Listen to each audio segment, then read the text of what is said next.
Dinghai Fusheng Records. Chapter 77. Old Friends.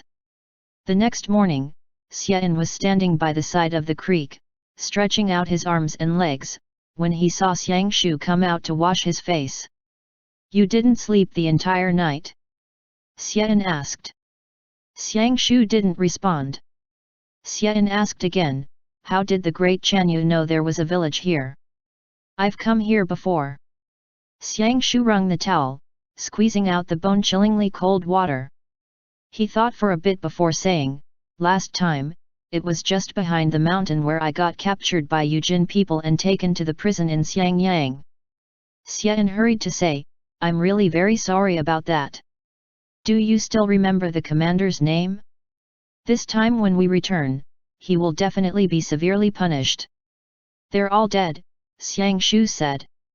"Back then, if Chen Xing hadn't saved me, I would also have died. I never expected that today I would put my life on the line for you Han people. I guess this also counts as karma." Xian smiled a little abashedly, but just as he was about to find something to say, Xiang Shu went back into the house and placed the icy cold towel on Chen Xing's face.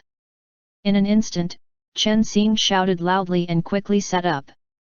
"Time to go." Xiang Shu took a look at Chen Xing as he spoke.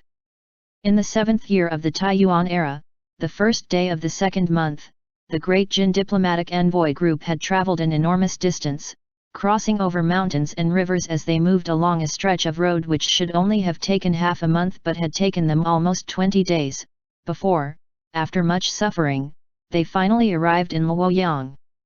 If Chang'an could be described as a tenacious great tree that sprang from the desolate plains, then Luoyang was even more so, a huge stone tablet smeared in blood that held up the foundations of the world.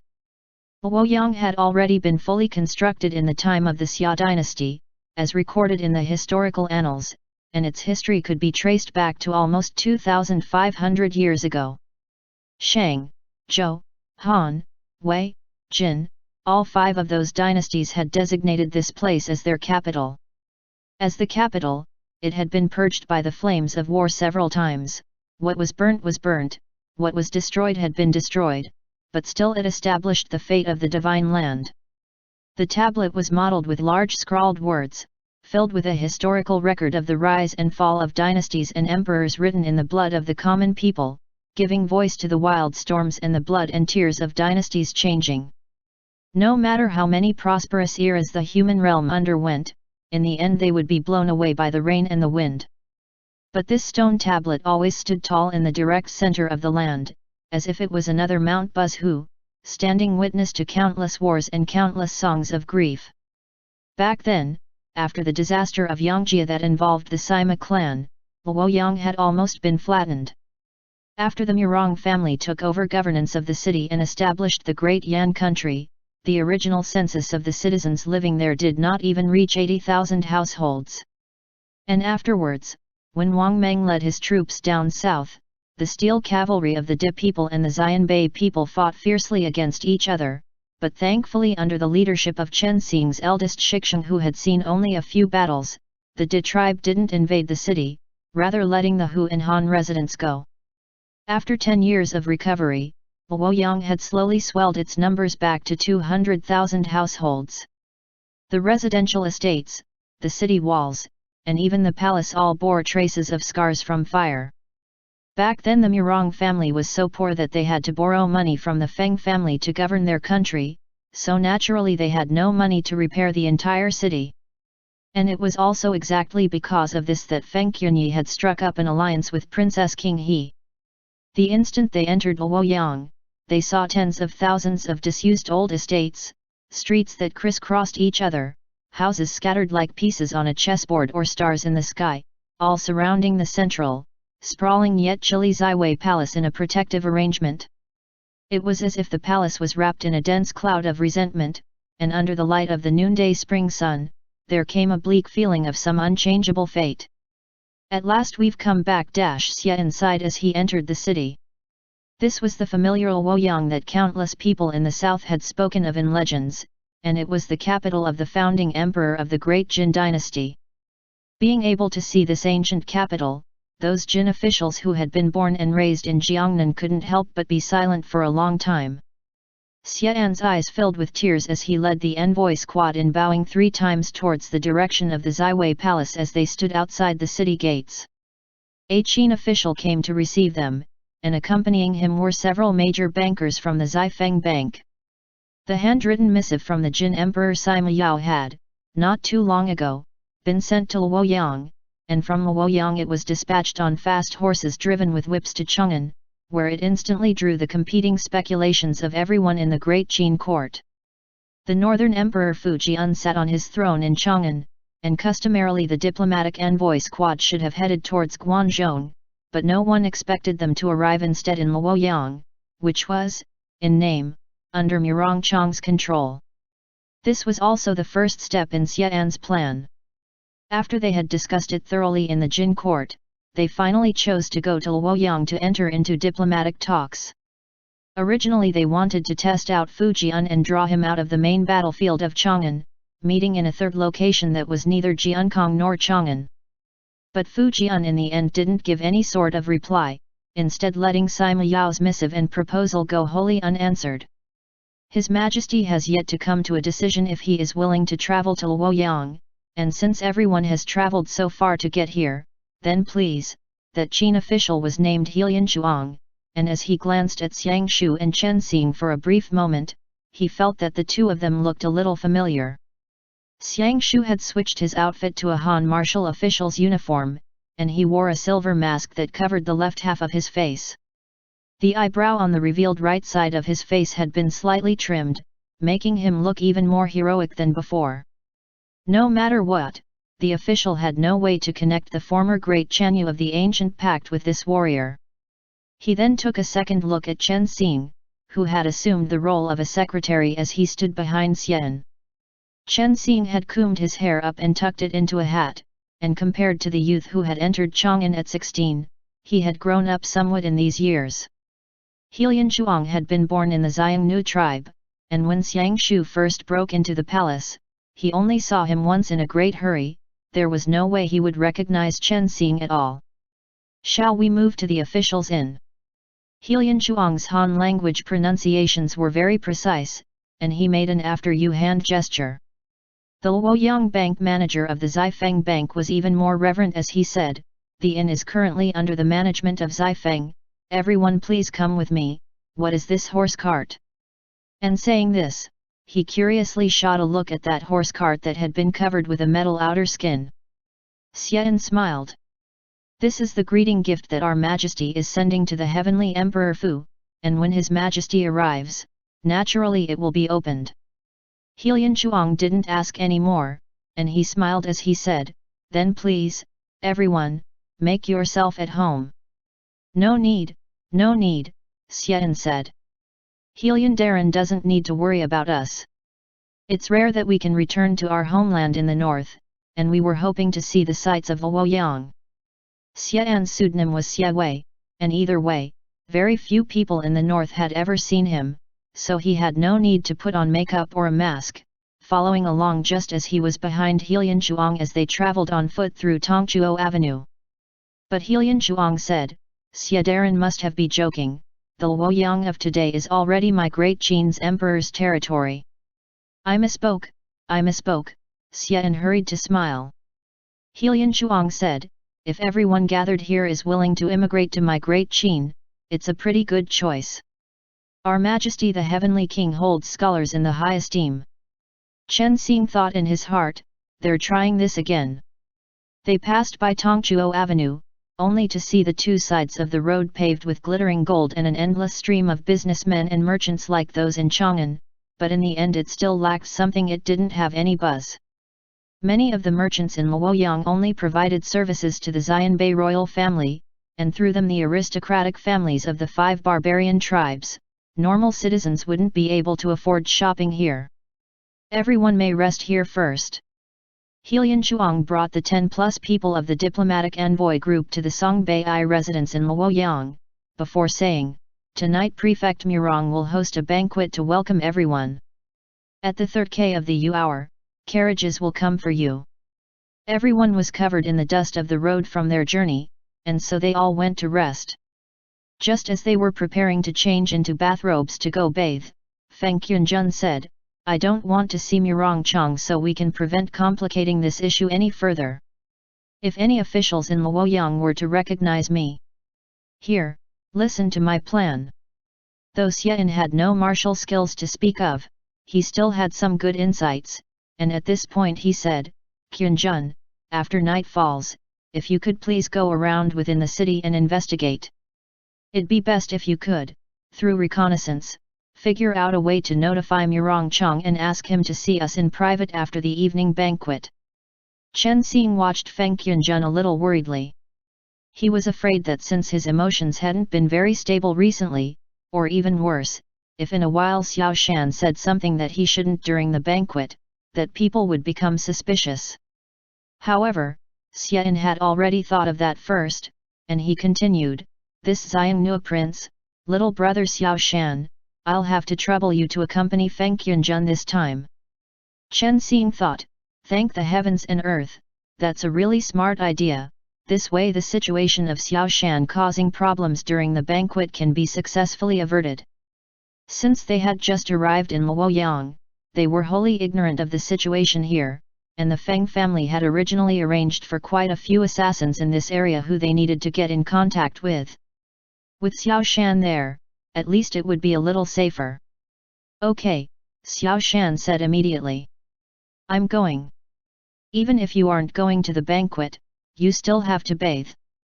Chen Xing immediately dragged Xiao Shan back, tossing him into the bathing pool. Only after scrubbing him once over did he let him leave. Feng Qianjun had also left after a simple bath, leaving Chen Xing and Xiang Shu soaking in the water, the two of them staring silently at each other as they were lost in their own thoughts. Ever since that day when they had had a long discussion in that dilapidated village, Xiang Shu spoke even less than he had before, and day after day he sank further into silence. Several times, Chen Xing had wanted to find him to clear things up, but Xiang Shu just nodded, as if he was too lazy to speak. But once in a while, as Chen Xing was riding his horse along the road, when he turned his head back to look for Xiang Shu, he found that Xiang Shu was always watching him. Every time this had happened, Xiang Shu had always sensed it instinctively, as if he didn't want Chen Xing to become aware of the thoughts in his own heart, so he spurred his horse on to the very front of the group instead. In a bit, do you think Murongchang will recognize us? Chen Xing asked. He's not a fool, Xiang Shu said. Even now, you still think that Hu people are all idiots. Chen Xing said, can't you be a little gentler? Do you have to be so purposefully antagonistic towards me every time? Along the journey, it was as if Xiang Shu had some unresolved conflict with Chen Xing. Everyone felt it. Feng Qianjun had taken Xiao Shan away first, while Xian, Huan Yi, and the others hadn't come into the bathing pool yet, so they could have a space to interact privately. Xiang Shu didn't respond. He merely crossed his legs as he sat on the side of the bathing pool, lifting his head to look at the ceiling, which was shrouded within the thick mist. Through the mist, Chen Xing watched Xiang Shu. He thought that his physique without any clothes on looked even better than when he had his clothes on, and instantly he gave up on any intent to argue with him, instead mustering up a smile as he said, the words I said that day, I've thought them through clearly. I've decided to take your suggestion. Xiang Shu said mildly. My proposition to seek death. Chen Xing said, it's very worth it, but Xiang Shu, I have something I'd like to tell you. Xiang Shu furrowed his brows as he shot a glance towards Chen Xing, who said, I've always felt that my luck has been good, so perhaps in the end my death may not be for certain? But if you think that I'll lose my life in the final battle, then shouldn't you be a little nicer towards me now? Xiang Shu. Chen Xing continued, or else, after everything has ended, if I'm not around anymore, in the future when you think of our time together when we were always arguing, wouldn't that forever be a sore point in your heart? Xiang Shu sucked in a deep breath, as if there was anger that had been suppressed for a very long time in his chest that had nowhere to go, and Chen Xing said dutifully, either way, I'll be gone, so I won't know anything. The person who'd feel guilty is you. Of course, if you don't mind, then pretend like I never said these words to you. Xiang Shu, why are you always able to speak so calmly about your own death? Chen Xing smiled. Because Shifu once said, of all the living beings on this earth, who doesn't die? When you're living, live well, and isn't focusing on the present much better. Once again, that familiar, sad emotion appeared in Xiang Shu's gaze as Chen Xing continued, speaking to himself, and plus, there's still a chance. As long as we haven't reached the end, no one knows the results, isn't that how it is? Compared to my life, what has me more worried is how we're going to reasonably deliver the Dinghai pearl into Wang Zi's hands. I'll help you ba, Xiang Shu suddenly said. Chen Xing. Turn around. Xiang Shu noticed that it was very difficult for Chen Xing to reach around and wipe his own shoulders. Chen Xing then turned around, his back to Xiang Shu, and Xiang Shu lifted up the cloth towel, helping him wipe his shoulders and back. Chen Xing understood that Xiang Shu had accepted it, and perhaps this was for the best. Since they didn't have much time left, why didn't he properly cherish the present? Xiang Shu, are you? Chen Xing said lightly. Xiang Shu's movements paused for a moment, but Chen Xing suddenly didn't want to say any more. What was there to say? Over these past few days, he had an increasing premonition that Xiang Shu seemed to care about him a little. When had he begun to have this kind of feeling? Was it because of the way in which Xiang Shu watched him? Or was it afterwards, when he thought over it again, that sentence of "you pretended you didn't understand that night"? Am I what? Xiang Shu's voice was suddenly a little uneven. Chen Xing's heart began to beat violently. He finally started to realize that since 1 month ago during his coma after the sacrificial rites, he began to feel that Xiang Shu had changed. The two of them seemed to have many words they wanted to say, but they always stopped before saying them, like there was something constantly hindering Chen Xing. In the beginning he was very dependent on Xiang Shu. He felt that Xiang Shu could accomplish any task in this world, no matter how difficult.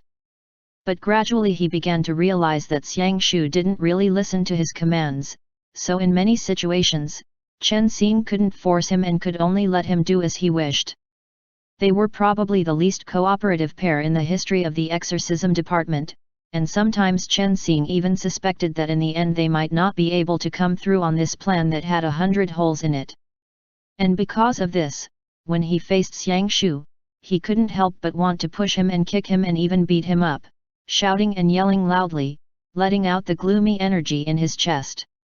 Why can't you listen to me? But when he saw Xiang Shu in person, that pent-up anger wouldn't release itself, so he could only once in a while get mad at him with his words. If he wasn't destined to face this fate, perhaps their interactions would be a little different?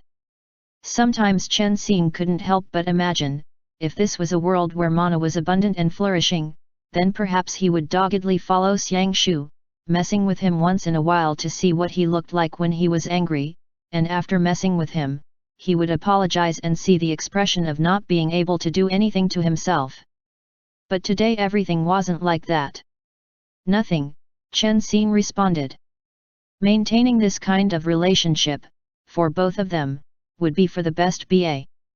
One of Xiang Shu's hands covered the nape of Chen Xing's neck, and the other hand held a towel as he wiped Chen Xing's shoulders. Remember that you promised me something, Xiang Shu suddenly said. Chen Xing responded, I know you won't ask me to do something beyond my capability. He then heard Xiang Shu suck in a deep breath behind him, as if he wanted to say something, but once again he resisted the urge to do so. You think that I want you to do something beyond your capability? Xiang Shu said mildly. Chen Xing began to smile, but just as he was about to speak, outside Xian's voice called, that, the two of you, are you done with your business? The appointed time that Murong Chong chose, this, though disturbing the two of you isn't good, but... Right away. Chen Xing had also realized that they had spent too long bathing, and outside there were still quite a few people waiting. Xiang Shu could only get up and go change. After Xian and the rest hurriedly bathed, the carriage procession that Mirong Chong had sent over had already arrived at the door of the inn. Chen Xing and Xiang Shu changed into a set of slightly more formal clothing. Xiang Shu put on the silver mask, but even then his tall and handsome physique couldn't be hidden. It could even be said that the more he tried to hide, the more the truth was exposed. Chen Xing said, "Since he can recognize us, then isn't this mask? The mask is there to tell him that he shouldn't rashly expose our identities," Xiang Shu said mildly. "It's not to hide from him, why are you this dumb?" Chen Xing saw that Xiang Shu had begun to mock him and knew that Xiang Shu was no longer angry, so he smiled and helped Xiang Shu straighten his collar, saying, all right, I was never smart to begin with, let's go." The two of them got on one carriage, and Xiang Shu's arms and legs were long so it was a little cramped. Chen Xing could only place his hand on Xiang Shu's thigh, and thinking of the words they had spoken just now in the bathing room, and that feeling grew even stronger, stopping his mind from focusing on anything else. If Xiang Shu really had such intentions towards him, then in these last days of his life. Chen Xing couldn't resist turning his head to look at Xiang Shu, thinking in his heart, what if his own premonitions were real? Did Xiang Shu also care about him? He had always refused to believe it, or perhaps it was that he didn't want to think about it like this, until Xiang Shu said that sentence. If he scooted up and kissed Xiang Shu on the lips right now, what would happen then? Chen Xing looked at Xiang Shu wearing the mask, and suddenly his face grew a little hot. Xiang Shu asked indifferently, "What are you looking at?" Chen Xing shook his head and turned his head away. Xiang Shu then lifted up a hand and placed it on his shoulder. "We are entering the palace, remove your swords," a palace attendant called. Xiang Shu unwillingly handed over the Akala blade, saying, "Go back and tell your prefect Mirong that if he wants me to remove my sword, I'll go back instead." A line of people were stopped in front of the entrance to the palace, and the palace attendant was about to open his mouth and reproach him when he saw Xiang Shu's imposing manner and didn't dare to slight him. Xian, however, was very courteous and affable, and he smiled as he patted the palace attendant's shoulder, saying, "Why don't you report this to your prefect first?" Not long after, someone came back with a message to let the accompanying warrior keep his great sword. This message was only directed towards Xiang Shu, and it was then that they once again headed into the palace, entering the ceremonial hall. In the ceremonial hall, Mirong Chong had laid out a banquet, and as Chen Xing entered into the hall, everyone took their seats according to the proper order. At the head was Xian, behind him was Chen Xing, and Xiang Shu sat diagonally behind Chen Xing. Mirong Darren has arrived. Everyone sat up and adjusted their lapels as Mirong Chong, wearing a black cultivator's robe, walked in from the outside of the hall.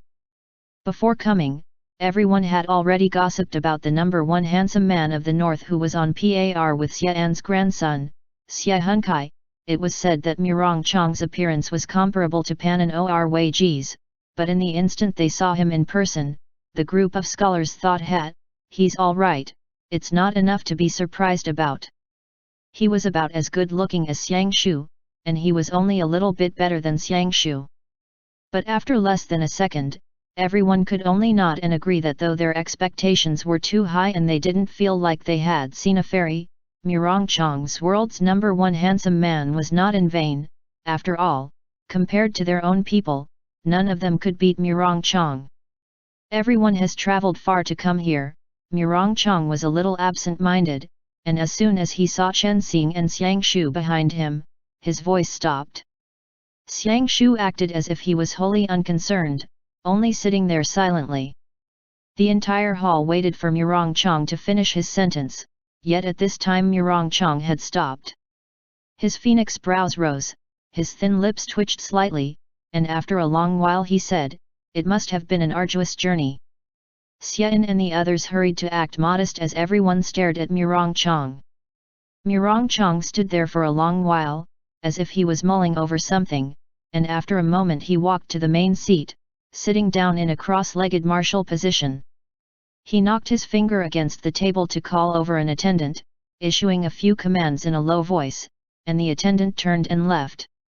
Chen Xing said amusedly, "Prefect Darren isn't commanding his axe-wielders to go hide for an ambush, is he?" Everyone began to chuckle, but Murong Chong froze for a moment before continuing, "No, how would I dare to display my slight skill against an expert?" Heilian Chuang was also present, and below the main seat were several of the officials of Luoyang, with Heilian Chuang as their head. As Xian took a look, he understood that Heilian Chuang was sent by Fujian to surveil Murong Chong, and he smiled as he said, "The prefect's name is known far and wide, and really it isn't false. My country's majesty has long since heard of it." Chen Xing looked measuredly at Murong Chong, knowing that he had already recognized the two of them, but as of today, compared with the situation when Princess Qinghe had lost her life, things were already completely different. Clearly Xiang Shu's understanding of Murong Chong was extremely accurate. He didn't want to get revenge, or at least, not right now. "This life of mine has been burdened by my name," Murong Chong said coolly. "Sometimes, being too famous isn't a good thing." From the instant Murong Chong appeared, Chen Xing was thinking about the impression he had given himself. After mulling it over for a while, he found the most accurate word to describe it: chilly. Murong Chong and Xiang Shu were both handsome men, and though both were cold and distant, Xiang Shu still had the passions of a mortal and even a bit of warmth. Murong Chong, on the other hand, could only be described with the word chilly, and he was a little otherworldly. Perhaps after his sister died, for him, there was nothing else left in this world that could cause any sort of ripples in his heart. Tonight's banquet, to Xian, was a very difficult problem. In trying to get on the Murong family's good side, it would be easy to accidentally trespass on the great Yan's hatred towards the fall of their country, and complimenting that he was young and looked handsome would lead others to connect that with his relationship with Fujian. No matter what he said, it would be easy to prod the scabs that Murong Chong didn't want to mention. After thinking it over for a long time, he said, very neatly, "Luoyang has so many things left to repair, but the citizens have already been settled in. The prefect's care towards his citizens is very visible in that aspect." "It has nothing to do with me," Murong Chong said, still a little absently as he shot a look towards Xiang Shu sitting behind Chen Xing. He continued easily, "It was all because of the hard work of Heilian Darren and the various officials. I merely took credit for their efforts." And with this the conversation died again. Clearly Murong Chong didn't want to engage in such superfluous discussions with them at all, and he had no interest to try and get on the good side of these Han people. Xian thought for a moment before deciding to cut straight to the heart of things, and he asked, "What was the decision on His Majesty's end?" "I don't know," Murong Chong said coldly and calmly. "I've already sent someone to deliver the letter, and perhaps he'll come. You've come, how's your illness?" Outside of the side door of the ceremonial hall, a person's silhouette appeared. At first everyone thought it was Fujian and froze for a moment, before realizing that it was instead a 20-or-so-year-old slim youth, and they were at a loss. The moment Chen Xing saw that person, he almost shouted out loud, "Tuibayan!"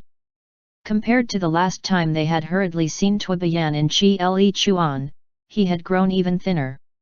He was wearing very thick clothes, and his once handsome face bore a weary expression. The black shadow in the center of his brows flickered in and out of existence, while his face was white bordering on grey, like a vessel of brass that had been carefully crafted but was now coated in dust. But the instant he saw Chen Xing, that long-lost smile once again appeared on his face. "You guys have come," Tuibayan smiled and said, before taking a seat. His eyes were as bright as they had been before, looking only at Chen Xing. "Xiang Shu! You?" Chen Xing's shock was almost insurmountable.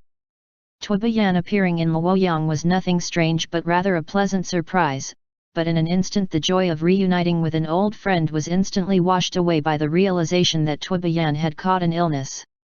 Chen Xing wanted to ask him what was wrong, but Xiang Shu had already extended a finger, which gently poked Chen Xing's shoulder. Heilian Chuang was already a little suspicious, and the Hu officials of Luoyang all stared at Chen Xing, so Chen Xing didn't dare to speak any more.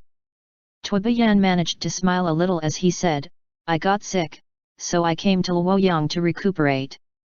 The prefect told me that some Han people had come, and I wanted to come and ask about what happened to one of my little brothers. His name is Chen Xing, and I heard that he went to Jiankong. I don't know how he's doing now. He's doing well, Xiang Shu took the initiative and answered. Tuobian smiled. Now, I'm no longer worried. Mirong Chong said, eat something. Tuobian suddenly picked up Mirong Chong's wine cup, saying to the gathered people, a salute to you all. You can't drink wine, Mirong Chong frowned. But Tuobian had already drunk it, and after flashing the bottom of the wine cup, he nodded and said, please excuse me, I'm taking my leave first. End chapter. Dinghai Fusheng Records. Chapter 78. Blood Pact. 100 emotions intertwined in Chen Xing's heart as everyone raised their cups and drank. After Xiang Shu finished drinking, he then said, I'll also toast everyone with a cup. Everyone. Mirong Chong heard the words and drank, and everyone else also followed suit, before finally Mirong Chong said, I'll toast everyone with one more cup, and afterwards, everyone feel free to go about your business. Mirong Chong drank the last cup, and evidently his mind was not on the banquet, so he got up, made his farewells, and left the banquet, as if he was going to find Tuobian. That left behind the Jin diplomatic envoys Quad and Helian Chuang exchanging conventional formalities, which meant Xian could only remain in his spot and wait. Everyone ate some of the food provided, and throughout the event, Xian never stopped shooting looks at Xiang Shu, indicating that he should go figure out a way to get in contact with Mirong Chong.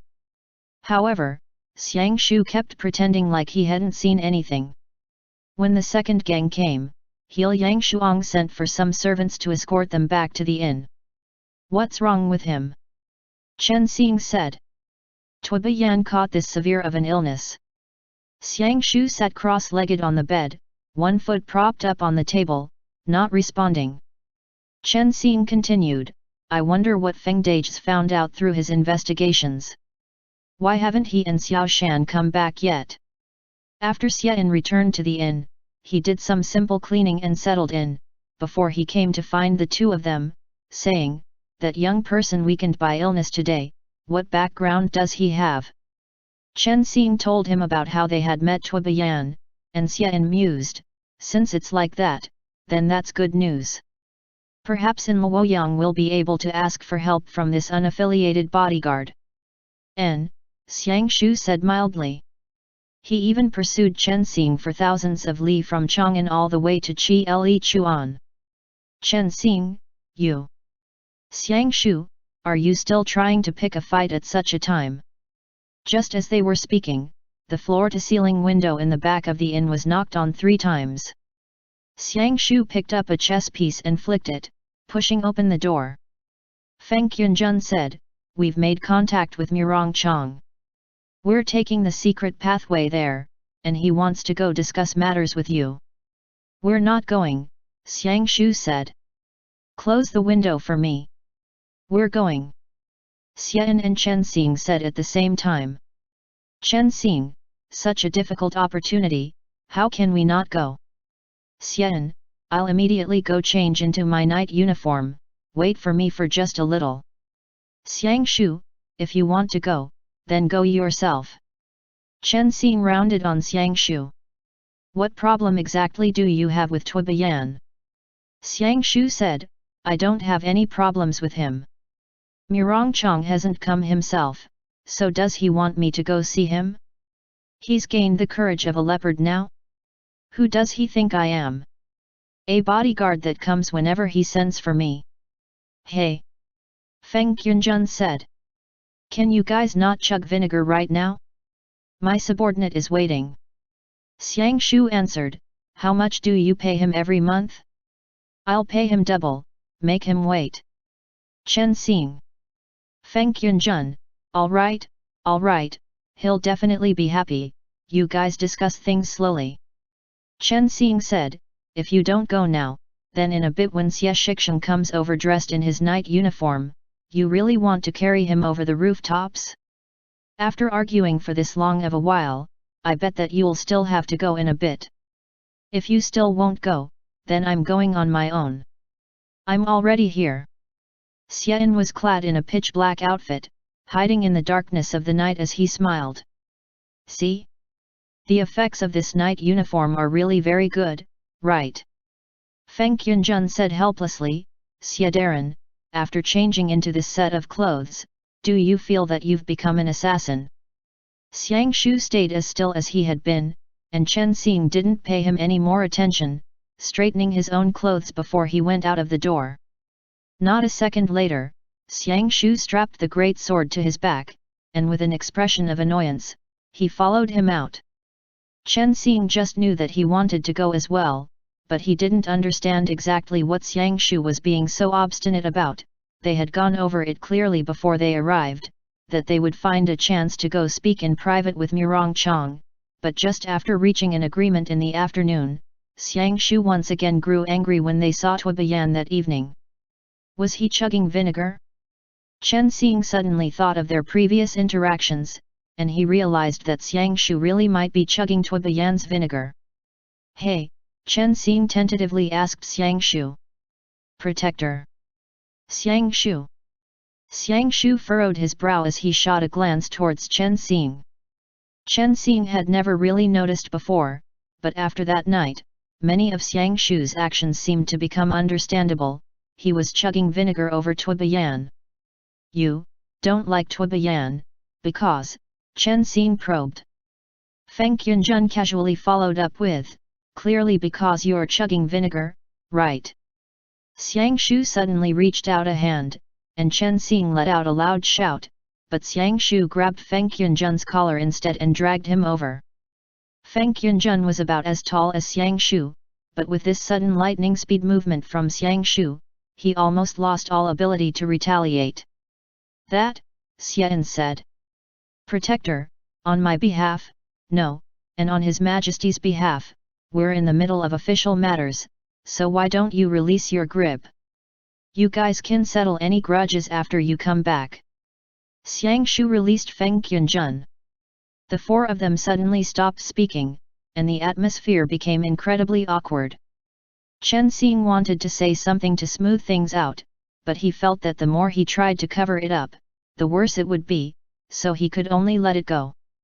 Thankfully at this time his saving grace appeared. Standing in front of the waterway outside of the palace was a black-clad assassin who whistled once towards them, before he turned and began to lead the way along the secret passageway into the Luoyang royal palace. The Feng family had once supported many long-term visitors, but after their home in Chang'an had been wrecked by Fujian, those people had fled from the disaster in all directions, and after moving to Luoyang, they had still maintained contact with the Murong family. After Feng Yunjun returned to Luoyang and once again activated that network, he immediately came into contact with Murong Chang, and without another word, Murong Chang instantly invited Xiang Shu and Chen Xing into the palace after the evening's banquet. Within the depths of the palace, one of the side halls was still lit despite it being the third gang. Xiao Shan sat in the hall eating the dinner that Murong Chang had provided. Tui Bian sat at one side soaking in the warmth of the fire, saying something once in a while to Xiao Shan, and Murong Chang stood outside of the doors of the hall waiting for them. When he saw Xiang Shu, that otherworldly, untouchable expression seemed to actually shift minutely. Someone who wants to seek revenge is letting his enemy personally come to his doorstep. Xiang Shu asked in a deep voice. Who do you think you are? Murong Chang sucked in a deep breath, before saying, all of our previous debts and grudges can be erased with a single stroke of the pen. Xiang Shu said mildly, all right, then I'm leaving. Great Chanyu, listen to this one word of mine. Murong Chang immediately went forward. Stop. Chen Xing said, since he's this handsome, why don't we hear him out? Murong Chang. Xiang Shu. Tui Bian said, Tianqi? It's been so long since I've seen you. Chen Xing turned and looked towards Tuibayan in the hall before looking back at Xiang Shu, and finally Xiang Shu gave up and followed him into the hall. Murong Chong hadn't left any bodyguards within the hall, and Feng Qianjun turned and closed the door. Murong Chong sucked in a breath and said, "The reasons behind sister's death, I've already basically figured them out." And saying this, he turned to look towards Xiang Shu, continuing, "You guys knew about Wang Zi's true motives a long time ago, so why didn't you say so then?" Xiang Shu responded, "If I mentioned it, would you all have believed it? Revenge for the nation and family feuds have long since blinded the judgment of the Murong clan. This king has reminded her about that more than once." But Murong Chong said harshly, "But with the situation then, you could have spared her." Xiang Shu answered, "If I didn't kill her, then Chen Xing would have died." Murong Chong was recalling past events, and he couldn't help but become agitated again as he said, "So for a Han person, you didn't leave even the last shred of hope for survival for my sister. You want to get revenge." Xiang Shu was currently irritable, and he shouted angrily, "This king is willing to duel you right now." The hall suddenly fell silent. Xian sat down to one side, and seeing that Xiao Shan was currently eating some pastries, he picked up a piece and said, "Whatever long-standing grudges you two have, it's best that you first let them go for now." Strange, why have I been saying this phrase all throughout our journey? Murong Chong let out a long sigh before sitting down on the chair. After a few seconds of silence, Xiang Shu shot a glance at Tuibayan. Ever since Chen Xing saw him at the banquet he was a little suspicious, and now he asked, "What's happened to you?" Tuibayan shook his head, and Murong Chong said, "He got wounded, and the wound hasn't closed for a long time. Wang Zi was giving him some medicine so that he at least wouldn't turn into a drought fiend, but after Wang Zi was killed by me, no one else could make this medicine for him. That's why I brought Tuibayan to Luoyang, far away from that troublesome Chang'an." "Let me see," Chen Xing said. "Where's the wound?" Tuibayan answered, "It's not a big deal, after stopping the use of that medicine, I feel a lot better." Xian said, "Prefect Murong, though we are in faraway Jiankong, we also know some things about the situation here." Xiang Shu only stood there, before he suddenly asked, "Xiao Shan, before I came, what were you all discussing?" "Xiao Shan."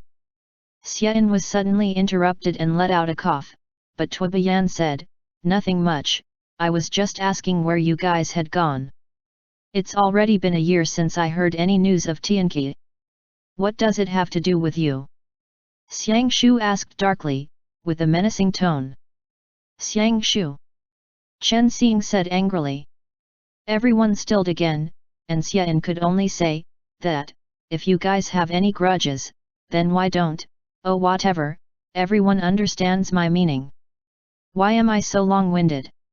When people get old, naturally they like to be verbose. Apologies, apologies."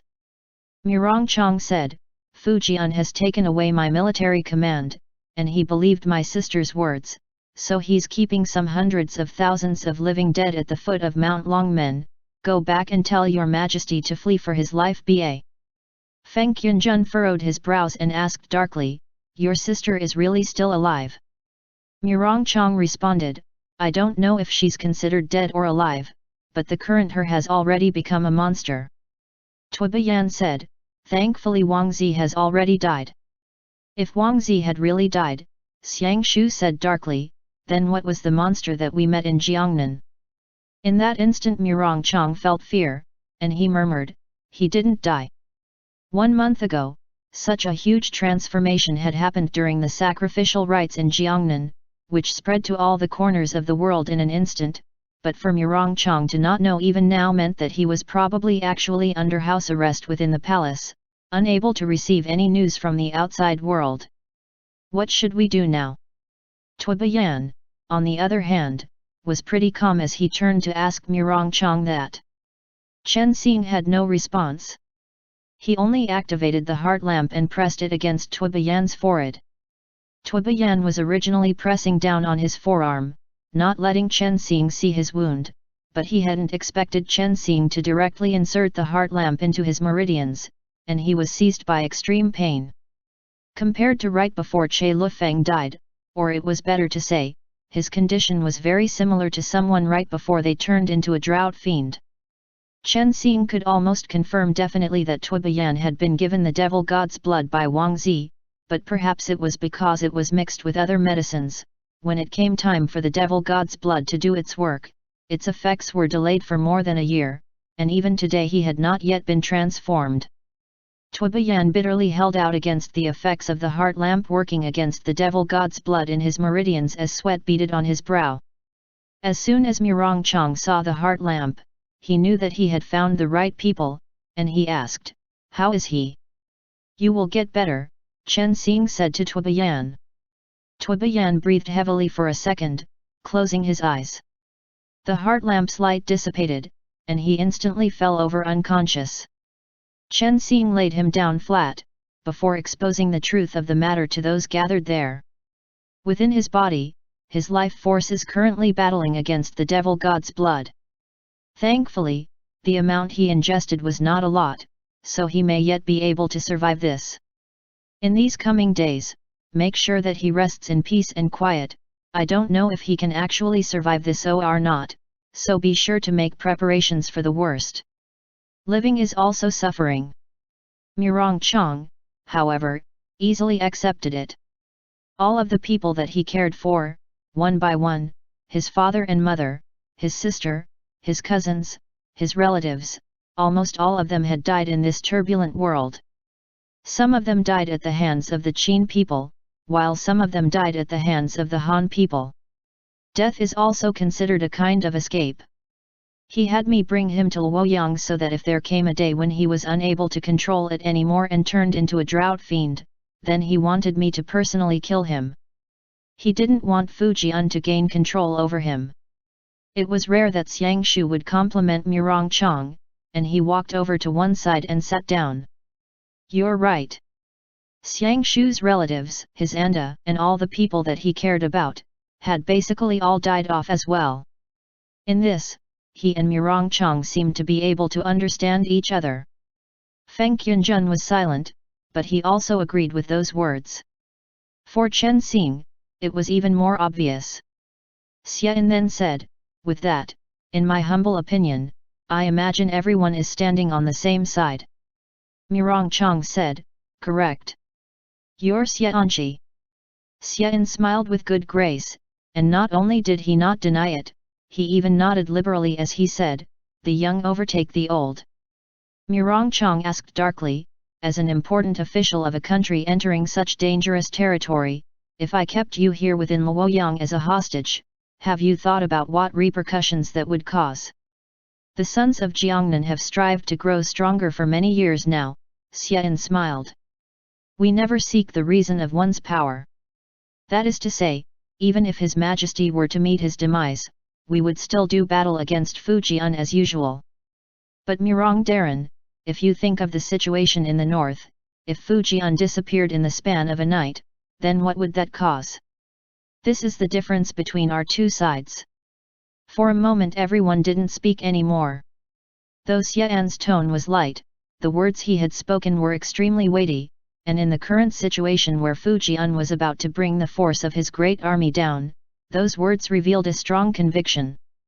"Let's come and discuss in detail," Xian said, "how to disrupt Wang Zi's plans ba. After all, this is the thing that our Majesty is most concerned with right now. If we get rid of his drought fiend troops first, then in the ensuing fair battle, we would definitely be able to win." Mirongchang said, "I thought you were really here to parley. If we can engage in peace talks that'd be for the best," Xian smiled. "But humans have a destiny to fulfill, and so does the divine land. This is not something that can be forced." Mirongchang let out a long sigh.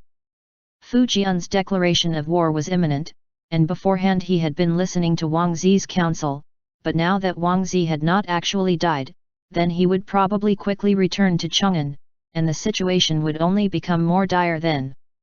Mirongchang was silent for a long time, before he said, "True. Since my sister has already essentially died, I want her to return to the dust and not let her be used by Wang Zi anymore, then get rid of him and that drought fiend troop to avenge my sister." Xiang Shu then said coldly, "And at the same time, declare war against Fujian and re-establish your country of Great Yan." Mirong Chong looked towards Xiang Shu, and in the span of a short instant, both of them understood each other. Xiang Shu suspected that Mirong Chong's real objective was to take over control of the drought fiend troop and use them to attack the Qin army. If Mirong Chong didn't explain himself clearly, then the two of them would probably never be able to reach a compromise. "What kind of a person do you take me for?" Mirong Chong said. Xiang Shu replied easily, "All right, then remember that you said this." Mirong Chong asked Xian, "How many people do you have?" Xian spread his palms open and smiled. "A group of not quite 20 people." Mirong Chong was asking for Xian to represent Sima Yao and report how many troops they could provide, but Xian didn't want to give him a straight answer to that question. Feng Yunjun said, "Count me in BA, after gathering up the visitors that the Feng family supported, we can have troops numbering 3,000. Xiang Shu asked, "Mirong Chong, how about you? Why don't you tell us first what you can provide?" Until recently, Mirong Chong had been trapped within the depths of the palace, all on his own, and now he anxiously paced a few steps and answered, "My silver cavalry is still stationed within Pingyang, which has 20,000 people that can be summoned, but as soon as I issue them orders, then I'm burning all my bridges. Fujian won't let me off the hook so easily, and the descendants of my Mirong family that have been left behind in Chang'an as hostages would definitely be entirely slaughtered." Xian thought for a bit, before saying, "As long as we can successfully get rid of Wang Zi and let Fujian recover his clarity of mind, then I think this will not be a problem. Eliminating a traitor and supporting the Qin dynasty, for that the Heavenly Emperor might even thank you." "Speaking of it is easy," Mirong Chong said icily. "But now he seems like a wholly different person, and even the last bit of humanity that he had seems to have been lost." "You don't need to worry about that," Xian smiled. "We have the heart lamp, and it will naturally help the Heavenly Emperor become clear-headed again." Chen Xing originally wanted to say that the heart lamp wasn't meant to be used like this, but he was stopped by Xiang Shu's stern gaze. He suddenly sensed that all the people gathered here seemed to each have their own agenda. If they successfully got rid of Wang Zi and trapped Fujian, then Jiangnan would definitely not let him go so easily back to Chang'an, or else wouldn't they be causing more problems for themselves? Mirong Chong also naturally knew that Xian was only trying to urge him to form an alliance. "The Feng family has 3,000 people." Mirong Chong turned towards Xiang Shu and said, "What about you guys?"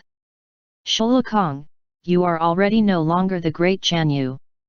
Xiang Shu answered easily, "I only have myself." Xian immediately added, "We still have the exorcist, and he has magical artifacts, quite a few of them." Mirong Chong looked suspiciously at Chen Xing, and Chen Xing said, "Matter-of-factly, as long as Wang Zi shows up at an appropriate time, then the rest of the matters can be left to us." Mirong Chong said, "Even then, we only have 20,000 and the 3,000 from the Feng family. You really think that with this small amount of troops, we can fight against the 300,000 strong drought fiend troop?" 300,000. Chen Xing hadn't expected for there to be that many. Where exactly had Wang Zi gotten so many dead people from? "I am once again reminding you," Xiang Shu said, "you've left me out once again. It's 23,001 people." "When the time comes," Xian said, "the Baifu troops of Jiangnan will provide their help, but we can only help you hold Fujian in check. We have no way to fight directly against the drought fiend troop." Jiangnan had already been frightened by the epidemic, and Xian didn't dare to take this risk. Mirong Chong was silent for a long time as he considered his options. Xiang Shu knew that the reason he was unwilling to make a decision was because this involved the survival of the entire Xianbei Mirong clan.